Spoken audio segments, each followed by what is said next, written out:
मेरी माँ का जो ईमान है जिस खुदा पे, मैं उस खुदा पे ईमान लेके आ रहा हूँ। मैं ये एक्चुअलिज्म खोल रहा हूँ और मैं इस्लाम कबूल कर रहा हूँ।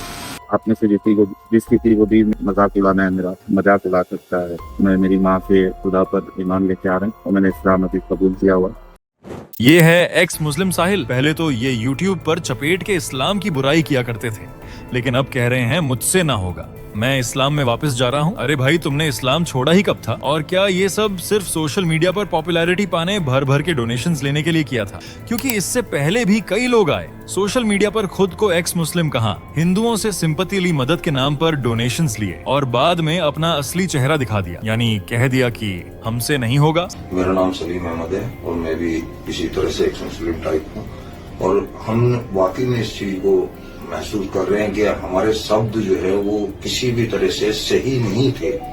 बेशक हमारा मोटिव अच्छा हो, बेशक हमारा काम अच्छा हो, लेकिन वो यहाँ के लोगों को आहत कर गए। यहाँ के मुस्लिम भाइयों को ऐसा लग रहा है कि हम लोग उनके खिलाफ हैं। तो हम इस चीज की माफी चाहते हैं, सच्चे दिल से माफी चाहते हैं। समझ रहे हो हिंदुओं, ये आंदोलन हिंदुओं के लिए बना ही नहीं है। ये मूवमेंट मुसलमानों के अंदरूनी मसलों से जुड़ा है। हिंदू इसमें कूदकर सोचते हैं कि ये हमारे साथी हैं, लेकिन सच में ये लोग अपने पर्सनल एजेंडा, व्यूज और पॉपुलैरिटी के लिए काम कर रहे होते हैं, हिंदुओं के लिए नहीं। अगर कल इन्हें फायदे में लगे तो ये वही हिंदू धर्म को सुधारने के नाम पर उंगलियां उठाने लगेंगे। रुको, गाली मत दो मुझे, पूरा वीडियो देख लो। तुम्हारे सर से एक्स मुस्लिम मूवमेंट का भूत भगा दूंगा आज, कि कैसे ये लोग हिंदुओं का पैसा लूटकर उनका ब्रेन वॉश करके उन्हें इस्लाम की ओर धकेलना चाहते हैं। अगर यकीन नहीं तो देखो वीडियो। नमस्कार, स्वागत है आपका हमारे चैनल मिस्ट्री ऑफ आर्यावर्त में।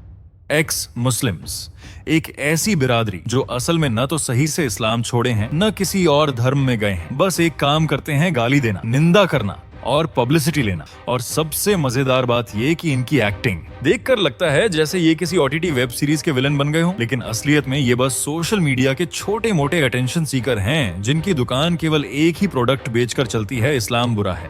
ये करते क्या है? ये एक्स मुस्लिम टाइप के लोग 3 काम पक्के करते हैं। दूसरे मजहब वालों की सहानुभूति लेना, मतलब ऐसे बातें करेंगे जैसे बचपन से बहुत परेशान थे और अब जाकर सत्य की खोज में निकले हैं। लेकिन सत्य की खोज में जाते कहाँ हैं? कहीं नहीं, बस यूट्यूब, इंस्टा, ट्विटर पे नाटक चलता है। नंगा सच ये है कि इनको सच्चाई से ज्यादा व्यूज, फॉलोअर्स, डोनेशंस में दिलचस्पी है। अगर इस्लाम से तंग आ गए तो इस्लाम छोड़ा क्यों नहीं? किसी और धर्म में गए, कोई जीवन शैली अपनाई, कोई स्पिरिचुअल गुरु अपनाया? नहीं। हिंदू धर्म अपनाया? नहीं। ईसाई धर्म अपनाया? नहीं। नास्तिक बन गए? तो बिल्कुल नहीं, क्योंकि नास्तिक बनकर भी सिर्फ एक ही मजहब की बुराई क्यों? इनका सेटअप बड़ा आसान है। कहानी सुनाओ, जैसे मैं छोटा था, मुझे डराया गया, मुझे जबरन नमाज पढ़ाई गई, वगैरह वगैरह। भावनाओं को भड़काओ, इस मजहब में औरतों पर जुल्म होता है, ये धर्म पिछड़ा है। फिर लाइव स्ट्रीम में रोना धोना की हमें धमकियां मिल रही हैं वाला ड्रामा, ताकि सिंपैथी और डोनेशन दोनों मिले। भाई, ये सीधा सीधा कंटेंट मार्केटिंग है, बस प्रोडक्ट है धर्म की बुराई। अगर ये सच में ह्यूमन राइट्स एक्टिविस्ट होते तो ये दुनिया के सारे अत्याचारों पर बोलते, अफ्रीका में ट्राइबल कॉन्फ्लिक्ट्स पर बोलते, अमेरिका में रेसिज्म पर बोलते, हिंदू दलित मुद्दों पर बोलते, ईसाई मिशनरीज की गलत हरकतों पर बोलते। भारत, पाकिस्तान सहित बांग्लादेश में लगातार हिंदुओं पर अत्याचार हुए, लेकिन इनके मुंह से एक शब्द नहीं निकला। इनकी जुबान सिर्फ वहीं खुलती है जहां से व्यूज आते हैं, क्योंकि भाई एक ही टारगेट रखना आसान है और वहीं से ऑडियंस तैयार हो जाती है। मैंने ऐसे 4-5 टाइप के एक्स मुस्लिम्स देखे हैं, जैसे नकली पीड़ित यानी फेक विक्टिम, बचपन की 1-2 पर्सनल प्रॉब्लम को पूरे धर्म पर थोप देते हैं। जैसे मुझे बचपन में नमाज के लिए डांटा गया, इसलिए इस्लाम खराब है। हर वीडियो में मुझे जान का खतरा है का बैकग्राउंड म्यूजिक, डोनेशन लिंक ऊपर पिन कर रखा है, ताकि सिंपैथी के साथ साथ पैसा भी आए। मुस्लिम नाम रखते हैं लेकिन मजहब के खिलाफ कंटेंट बनाते हैं, ताकि लोग कहे वाह कितनी हिम्मत है। भाई, ये हिम्मत नहीं, ये मार्केटिंग स्ट्रेटेजी है। शुरू में पर्सनल कहानी सुनाओ,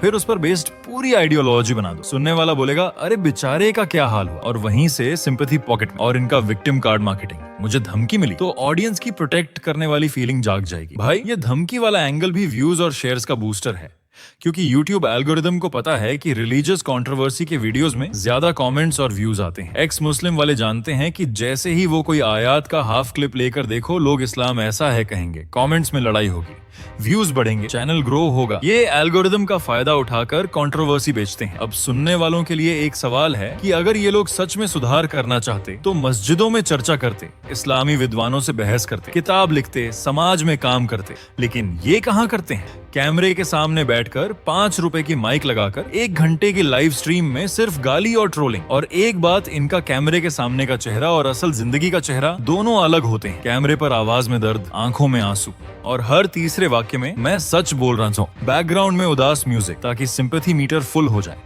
लेकिन असलियत में वीडियो बंद होते ही ठहाके, अगले कंटेंट का प्लान, किस एंगल से ज्यादा व्यूज आएंगे इसकी मीटिंग, सोशल मीडिया के एनालिटिक्स देखकर खुश होना, अरे इस वीडियो में 20% ज्यादा डोनेशन आया। इनका अगला हथियार है दूसरे धर्म के लोगों की सहानुभूति। ये लोग ऐसे बयान देंगे कि सुनने वाले को लगे अरे ये बेचारा तो हमारे जैसा ही है, चलो इसे सपोर्ट करते हैं। फिर वही सपोर्ट को व्यूज, शेयर्स और डोनेशंस में बदल देंगे। कुछ तो डिलिबरेटली ऐसे बयान देते हैं जिससे एक कम्युनिटी खुश हो जाए और सोचें वाह ये तो हमारा आदमी है। अरे सुन भाई, असल में ये किसी के नहीं होते, सिर्फ अपने सब्सक्राइबर काउंट के होते हैं। ये एक्स मुस्लिम कभी एक कम्युनिटी के साथ, कभी दूसरी के साथ, लेकिन मकसद सिर्फ अपना पेट भरना, यानी यूट्यूब चैनल चलाना है। सोशल प्रूफ के नाम पर 2-4 बड़े नाम वाले यूट्यूबर्स या पॉडकास्टर्स के साथ कोलैब कर लेना ताकि क्रेडिबिलिटी लगे। इनसे पूछने चाहिए कि अगर कभी सामने बैठे तो पूछो तुमने इस्लाम छोड़ा ठीक है, लेकिन अब क्या अपनाया? तुम कहते हो हर धर्म में खराबी है, तो सिर्फ एक पर क्यों फोकस? तुम्हारी रिसर्च के स्रोत क्या है, या बस व्हाट्सएप यूनिवर्सिटी? अगर सच में समाज बदलना है तो ग्राउंड पर काम क्यों नहीं करते? भाई इन सवालों का जवाब इनके पास नहीं होगा, सिर्फ टॉपिक बदल देंगे या गुस्सा दिखाएंगे। भाई देखो, आज मैं बस हिंदुओं को बता रहा हूँ कि संभल कर रहो, तुम्हें बेवकूफ बनाया जा रहा है। ये लोग आपस में कोलैब करके एक दूसरे के वीडियोस पुश करते हैं ताकि लगे कि ये आंदोलन बड़ा हो रहा है, लेकिन असल में ये अपने ग्रुप के बाहर किसी न्यूट्रल या एजुकेटेड डिबेटर से कभी डिबेट नहीं करते, क्योंकि एक्सपोज होने का डर रहता है। अब मुझे एक बात बताओ, ये लोग 5-10 साल से चिल्ला रहे हैं लेकिन ग्राउंड पर कोई बदलाव नहीं लाए। असली एक्टिविस्ट तो कानून, समाज और सोच में बदलाव लाता है, लेकिन ये सिर्फ व्यूज लाते हैं। ये जानते हैं कि कौन सा टॉपिक व्यूज दिलाएगा, तो उसी को बार बार रिसाइकिल करते हैं। ये लोग हिंदुत्व की फेवरेट चैनल बनकर चलते हैं, जहां उन्हें भीड़ और लोकप्रियता मिलती है, क्योंकि सीधे इस्लाम से भिड़ने से उन्हें भारी विरोध मिल सकता है, लेकिन हिंदुओं को लुभाकर वे एक सुरक्षित मंच पा लेते हैं। बहुत से एक्स मुस्लिम YouTuber, blogger Patreon, PayPal, super chat से पैसे कमाते हैं। ज्यादातर डोनेशन विदेशी, खासकर पश्चिमी देशों से आते हैं, जहां इस्लाम विरोधी कंटेंट को बढ़ावा देने की पॉलिसी चलती है। इनका कंटेंट इतना एक तरफा होता है कि साफ दिखता है कि ये सिर्फ टारगेट ऑडियंस हिंदू या वेस्टर्न एंटी इस्लाम क्राउड के लिए ही बोल रहे हैं। लेकिन अगर सच में इनका मकसद धर्म छोड़ना होता तो ये एथियस्ट, हिंदू, सिख, क्रिश्चियन कुछ भी अपनाते और शांत रहते। लेकिन ये नास्तिक बनकर भी पूरे दिन सिर्फ इस्लाम की बुराई करते हैं, क्योंकि इससे व्यूज और सिंपैथी मिलती है। और हिंदुओं के बीच हम तो मुसलमान थे, हमें पता है अंदर का सच वाला इमोशनल कार्ड खेलकर भरोसा जीतते। इनका मकसद सिर्फ हिंदू समाज का भरोसा जीतना, अंदर से उनकी सोच, कमजोरियां और गुस्से के पॉइंट समझना, फिर ये बातें अपने नेटवर्क को पहुंचाना। ऐसे लोग कई बार गुपचुप नमाज भी पढ़ते हैं या इस्लामी रस्में निभाते हैं, लेकिन बाहर से एथियस्ट, एग्नोस्टिक का नकाब पहनते हैं। ये वो लोग हैं जिन्होंने असल में इस्लाम छोड़ने का कोई पक्का सबूत कभी नहीं दिया, न कोई पब्लिक कन्वर्जन प्रूफ, न किसी और रिलीजन को अपनाना। बस बोल देते हैं मैं मुसलमान था क्योंकि ये टैग बिकता है। अगर सच में इस्लाम से अलग हो गए होते तो इस्लाम की पूरी आइडियोलॉजी को चैलेंज करते, न कि सिलेक्टिव चीजें चुनते। इस थ्योरी के मुताबिक कुछ एक्स मुस्लिम्स असल में मुस्लिम संगठनों के ही बनाए हुए होते हैं, ताकि वो इस्लाम की हल्की फुल्की बुराई करके हिंदूज का गुस्सा इस्लाम के खिलाफ हवा में निकाल दें, लेकिन असली कमजोरियां, खतरे या जियोपॉलिटिक्स की बातें न उठाए। ऐसे लोग इस्लाम को पूरी तरह खत्म करो बोलने की बजाय थोड़ा सुधारो, थोड़ा मॉडर्न बनाओ जैसी बातें करते हैं, जो असल में इस्लाम को बचाने का ही तरीका है। ये पब्लिक में एथियस्ट दिखते हैं, लेकिन कभी कभी दावा करते हैं कि इस्लाम में भी अच्छा है, ताकि उनकी कोर ऑडियंस में मुसलमान भी जुड़े रहे। समझ रहे हो हिंदुओं, ये आंदोलन हिंदुओं के लिए बना ही नहीं है। ये मूवमेंट मुसलमानों के अंदरूनी मसलों से जुड़ा है। हिंदू इसमें कूदकर सोचते हैं कि ये हमारे साथी हैं, लेकिन सच में ये लोग अपने पर्सनल एजेंडा, व्यूज और पॉपुलैरिटी के लिए काम कर रहे होते हैं, हिंदुओं के लिए नहीं। अगर कल इन्हें फायदे में लगे तो ये वही हिंदू धर्म को सुधारने के नाम पर उंगलियां उठाने लगेंगे, क्योंकि ये लोग इस्लाम की बुराई के 4-5 सेफ टॉपिक बार बार घुमाते हैं, लेकिन असल जियोपॉलिटिक्स, जिहाद की आइडियोलॉजी, फंडिंग नेटवर्क्स, पॉपुलेशन जिहाद जैसी कोर बातें अवॉइड करते हैं, क्योंकि वहां पर इनकी असलियत या डर बाहर आ सकता है। सोचो जरा, जो बंदा आज कह रहा है मैं मुसलमान था लेकिन आज मैं हिंदुओं के साथ हूं, अब ऐसे में अगर उसका मोटिव पैसे या फेम का है तो कल ये किसी और साइड पर चला जाएगा। ऐसे में जो हिंदू ब्लाइंड ट्रस्ट करते हैं वो खुद धोखे का शिकार बन जाते हैं। हिंदू को ये समझना होगा कि इस्लाम वर्सेस एक्स मुस्लिम की लड़ाई उनकी कम्युनिटी की अंदरूनी खींचतान है।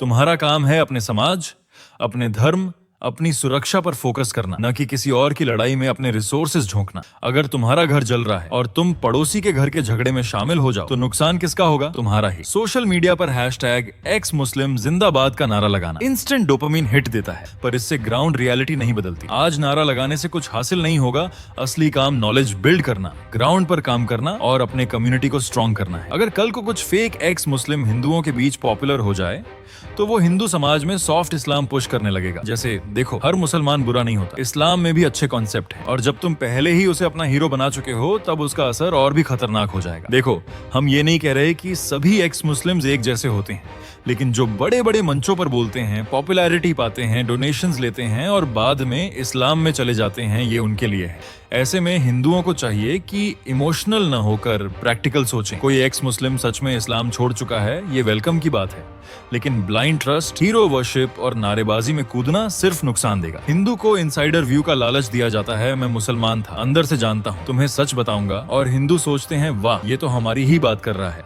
यानी इमोशनल ट्रस्ट बन जाता है। चेहरा छुपा लेते हैं, क्योंकि अगर कल कोई एक्सपोज हो भी गया तो वो बोल देंगे भाई वो तो फेक अकाउंट था, मैं असली नहीं था, और साफ बच निकलेंगे। जब ये ऑडियंस में हीरो बन जाते हैं तब ये नैरेटिव शिफ्ट करते हैं। देखो, इस्लाम के कुछ हिस्से बुरे हैं लेकिन बाकी ठीक है, या हर मुसलमान बुरा नहीं होता, हमें साथ रहना चाहिए। और हिंदू ऑडियंस जो पहले से इन पर ट्रस्ट कर चुकी होती है, धीरे धीरे सॉफ्ट इस्लामाइजेशन की तरफ खिसकने लगती है। एक बात और, ये जो भर भर के डोनेशंस ले रहे हैं, ये किसके लिए लेते हैं? क्या कोई एक्स मुस्लिम वास्तव में दूसरों की मदद कर रहा है? नहीं भाई साहब, कभी सुना आपने कि इन्होंने किसी की मदद की हो? तो आई होप दोस्तों आपको ये जानकारी पसंद आई होगी। हमें कमेंट करके अवश्य बताइए। वीडियो को लाइक और शेयर करना ना भूलें, और हाँ, चैनल पर नए हो तो हमारे चैनल मिस्ट्री ऑफ आर्यावर्त को सब्सक्राइब कर बेल आइकन भी दबाते जाए। तो मिलते हैं अगली वीडियो में। जय हिंद, जय भारत।